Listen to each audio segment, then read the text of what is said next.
Hello everybody, welcome from me, Jack, and from number 27, and today particularly it's a special episode because we have Scott, i.e. Ratarossa, with us. So the reason why Scott's here today is that we both love quite a, I don't know the word to use that YouTube won't block, but a ratty old, a ratty old Ferrari. And a lot of you will, obviously, actually all of you, if you're watching on my channel, will know the story behind the InfluEnzo. And I was really keen for somebody else to have a drive of it now that it is driving and running reasonably well. So I have never driven a carbed Ferrari 308 before, so I am also looking forward to having a go in the famous InfluEnzo. I had quite a few of these myself, along with many other Ferraris, but they've all been injection models. I've always stuck to injection because for me it seems a lot easier for the maintenance side of things, which I believe is the opposite to you, and you stick to the carbs for the same reason. Anyway, we are going to go out in this. I'm going to give my impressions of the car. We have a jet engine in the background. Oh, jet engine is a prop. Anyway, we're going to check out the car, and hopefully my first experience of a carb 308 is going to be a very special one with blue skies in the background. Oh yeah, I like that. Yeah, it does when it starts up.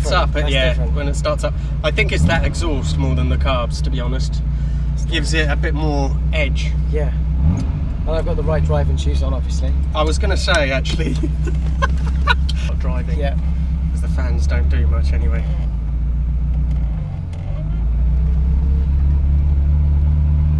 Seriously, that is so much. It's much better than mine. The steering is much better than mine. It should be though, because I've been through the whole thing. Literally. You've got a really heavy clutch pedal compared to mine. Yeah. Why is that? Do you know? That's because on yours they put a different mechanism on.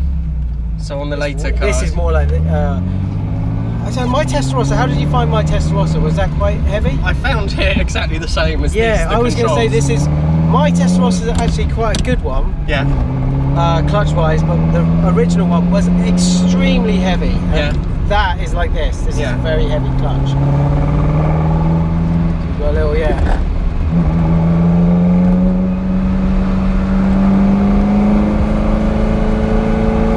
got that nice burble, I do like that. Yeah, you can hear the carb throats, right? Yeah, yeah.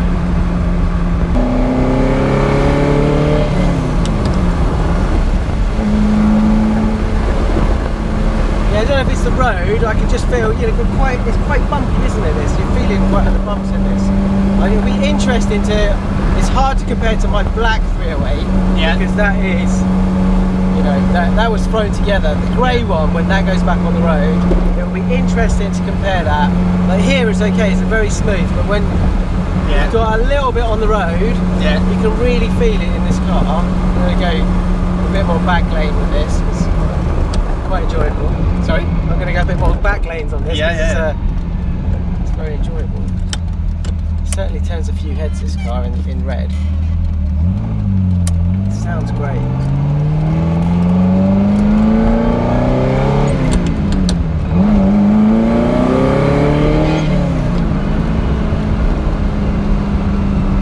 Got a nice, you got to give it a little bit of welly, but it's got a pickup when you do that. Yeah, you do.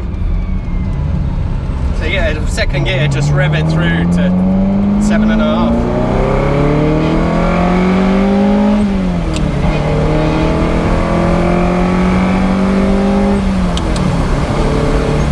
And you can't beat that little click clack at the end. It's really, really good. Really nice.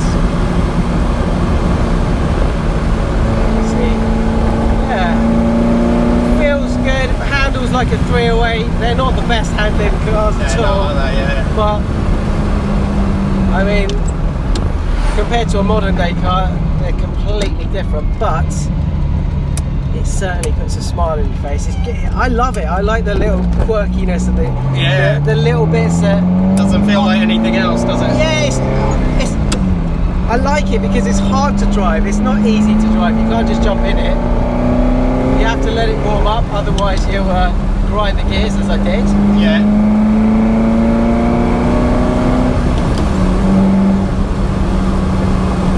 Yeah, it feels good. good. The fortunate thing with these kind of cars is they are quite light, so without power steering, they can be a little bit of a pig, but they're not too difficult. The Ratarossa is very difficult to manoeuvre when you're just hoovering along like this and trying to park the car. I don't know. Tell us what you think, buddy. How is the InfluEnzo? How does it compare to the QVs? And how does it compare to your cars, or what is it? What's good about it? What's crap about it? Let's compare 308s. Don't hold back. Yeah, we'll compare 308s. So I've only had injection model cars. Yeah, I've had 4 injection model cars. 3 QVs, 1 GTSI. I can't really compare the GTSI because I've only ever done 6 miles from my house to here. Yeah. And so we can't do that. QV wise, I would say the pickup is a little bit slower on the carb car. I don't know if it's just particularly yours. Other than that, the drive is very similar. I very much like the noise that engine makes. It's really something quite special. What you've created with the exhaust is very nice indeed. The drive, the handling of that car is much, much better than all of my 308s that I've ever had. I'd love to hear that. It was really, really good. There's no play anywhere in it. That's a big thumbs up, whatever you did on that. You're coming back, by the way, to sort out my cars on that one. So there's no play. It's really nice. I like that.